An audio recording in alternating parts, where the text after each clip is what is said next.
the next best predictor of lifetime success is conscientiousness. Well, and of the two aspects of conscientiousness, say orderliness and industriousness, the better predictor is industriousness. So the question is, well, what can you do about your industriousness? And the answer to that is, well, that's kind of rough too, because there's a strong genetic component.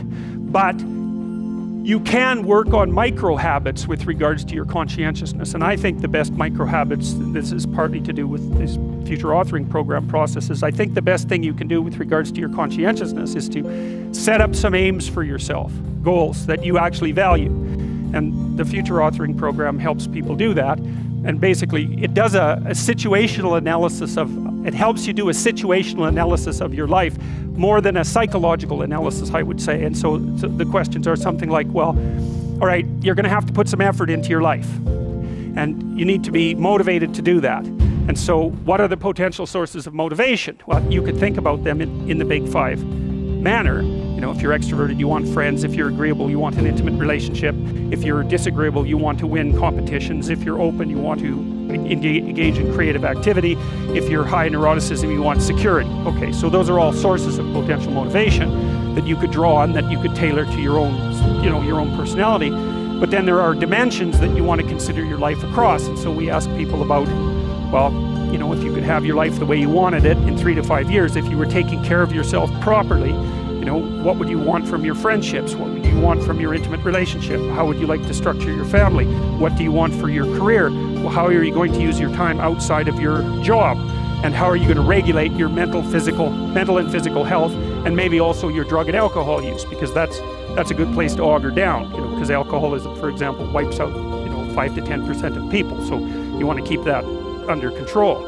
And then so maybe you develop a vision of what you would like your life to be, and that associates the goal. Well, once the goal is established, and then you break down the goal into micro processes that you can implement. The micro processes become rewarding in proportion in relation to their causal association with the goal, and that tangles in your incentive reward system. We talked about the dopaminergic incentive reward system, and that's the thing that keeps you moving forward. And the way it works is that it works better if it produces positive emotion when it can see you moving towards a valued goal. Okay, well, what's the implication of that? Better have a valued goal, because otherwise you can't get any positive motivation working out. And so the more valuable the goal, in principle, the more the micro processes associated with that goal start to take on a positive charge. And so what that means is, well, you get up in the morning and you're excited about the day, you're ready to go. And so as far as I can tell, what you do is you specify your long-term ideal. Maybe you also specify a place you want to stay the hell away from, so that you're terrified to fail as well as excited about succeeding, because that's also useful. You specify your goal. You do that in some sense as a unique individual. You want to specify goals that make you say, oh, if that could happen as a consequence of my efforts, it would clearly be worthwhile. Because the question always is, why do something?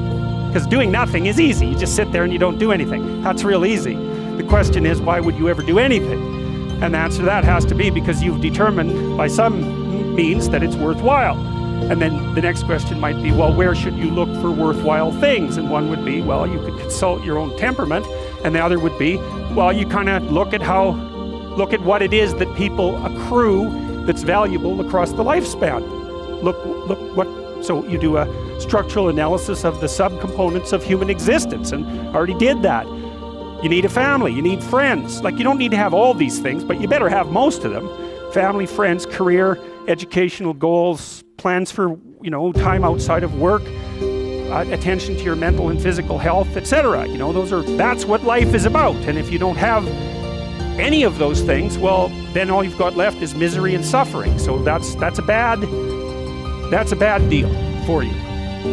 So once you set up that goal structure, let's say, and that's really in many ways that's what you should be doing at university. That's exactly what you should be doing, is trying to figure out who it is that you're trying to be, right? And you aim at that, and then you use everything you learn as a means of building that person that you want to be. And I really mean want to be. I don't mean should be, even those things are going to overlap. And it's important to distinguish between those, because that's partly, and this is back down to the micro-routine analysis. So if I was saying, well, you're going to try to make yourself more industrious.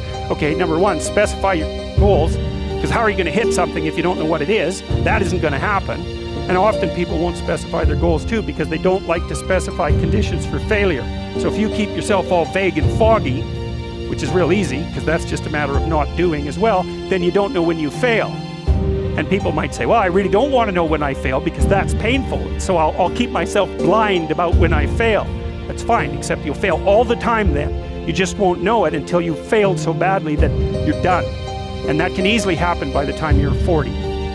So I would recommend that you don't let that happen. So that's willful blindness, right? You could have known, but you chose not to. Okay, so once you get your goal structure set up, you think, okay, if I could have this life, looks like that might be worth living, despite the fact that it's going to be, you know, anxiety provoking and threatening, and there's going to be some suffering and loss involved and all of that.